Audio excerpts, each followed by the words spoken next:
Fifth sem paper fifth physical chemistry థర్మోడైనమిక్స్లో Kirchhoff equation.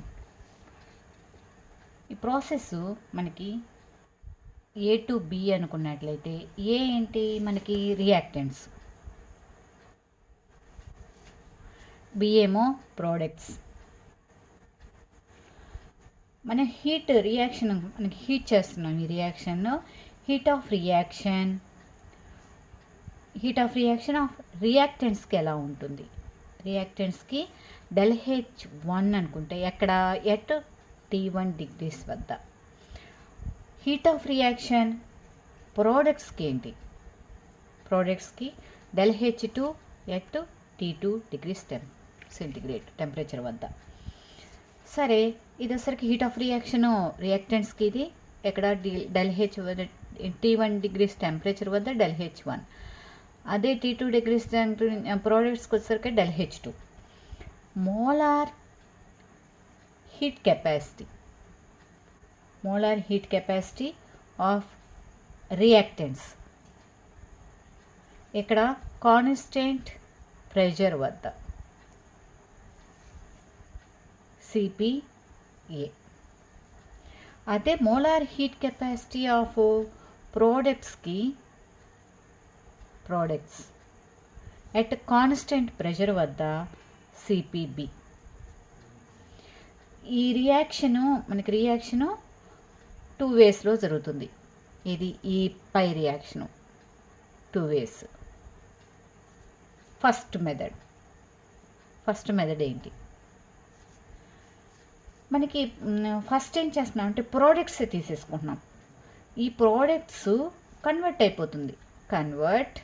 Products T1 degrees వద్ద మన హీట్ని use చేసుకొని మన హీట్ ఆఫ్ రియాక్షన్ ఇక్కడ ΔH1. ఆఫ్టర్ టెంపరేచర్ ఏమవుతుంది? ఇక్కడ T1 degrees కదా, మనకి ఈ టెంపరేచర్ ఇంక్రీజ్ అయిపోతుంది మన ప్రోడక్ట్స్లో కదా, ఇంక్రీజ్ అయిపోతుంది. ఎక్కడి నుంచి? T1 degrees నుంచి T2 degrees ఇంక్రీజ్ అయిపోతుంది. ఏంటంటే ప్రోడక్ట్స్ T1 degrees వద్ద మనకి హీట్గా మనకి ΔH1 అనమాట. ఈ హీట్ని ఇది తీసేసుకుని ప్రోడక్ట్స్ టెంపరేచర్ ఇంక్రీజ్ చేసుకున్నప్పుడు మనకి ఏమవుతుందో చూడండి అమ్మా, మనకి CPB. ఇక్కడ ఏం తీసుకున్నాం? ప్రోడక్ట్స్ ఎక్కడి నుంచి ఎక్కడ చేంజ్ అయింది? T2 దగ్గర నుంచి T1 దగ్గర చేంజ్ అయింది. T2 - T1. Net heat change ఏంటి? ఇన్ ద ప్రాసెస్ ఏంటి మనకి? ΔH1 మన హీట్ ఇది కదా మనం తీసుకుంది. ΔH1 plus CPB T2 - T1. ఇది ఒక process, first one equation. Second method ఏంటి? ఇక్కడ ప్రోడక్ట్స్ డైరెక్ట్గా హీటింగ్ అయిపోయి మనకి టెంపరేచర్ చేంజ్ అయిపోయి ఇది వచ్చేసింది. నెక్స్ట్ ఫస్ట్ ఏం జరుగుతుందంటే మనకి విల్ ఇంక్రీజ్. ఏం ఇంక్రీజ్ అవుతుంది? Temperature.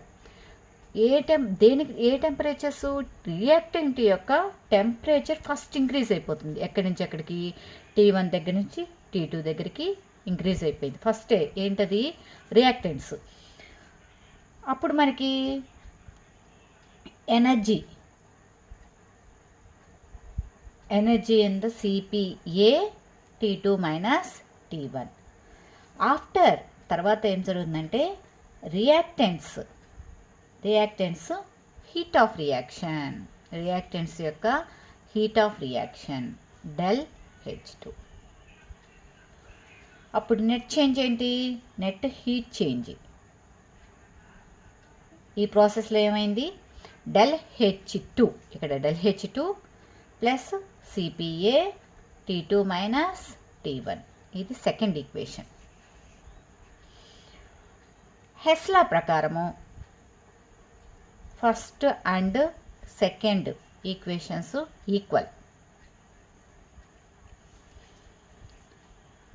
ΔH2 plus CPA T2 - T1 ΔH1 plus CPB T2 - T1.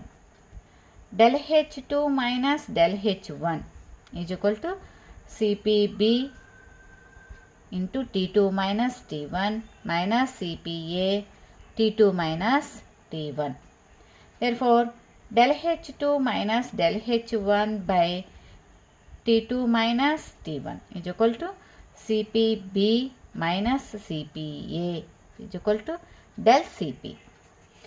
ఈ డెల్ సిపిని ఏమనుకుంటున్నాము, డిఫరెన్స్. దేనికి difference? Between heat capacities of the products and reactants. ఎక్కడ? ఎట్ కాన్స్టెంట్ ప్రెషర్ వద్ద హీట్ కెపాసిటీ డిఫరెన్స్ని ప్రోడక్ట్స్ రియాక్టెంట్స్ మధ్యలో దాన్ని del CP అంటారు. సరే, ఇది ఎక్కడ? కాన్స్టెంట్ ప్రెషర్ వద్ద. అదేవిధంగా మనకి కాన్స్టెంట్ వాల్యూమ్ వద్ద ఏమవుతుందంటే, మనకి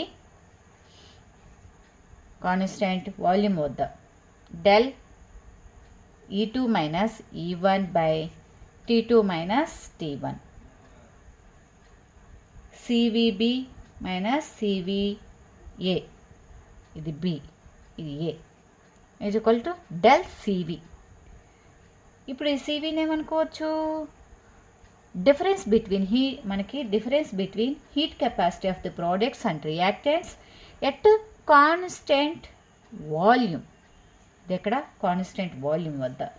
ఇప్పుడు మనం డెల్ E2 ఏమనొచ్చు? మనకి ఇంటర్నల్ ఎనర్జీ.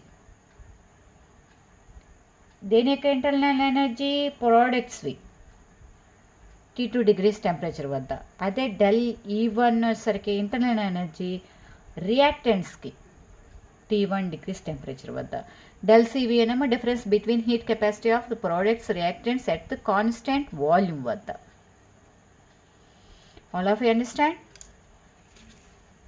ఇది కావాలంటే నోట్స్ స్క్రీన్ షాట్ తీసుకోండి.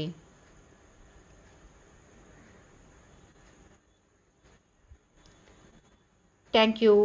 నా ఛానల్ కనుక నచ్చినట్లయితే తప్పకుండా సబ్స్క్రైబ్ అవ్వండి.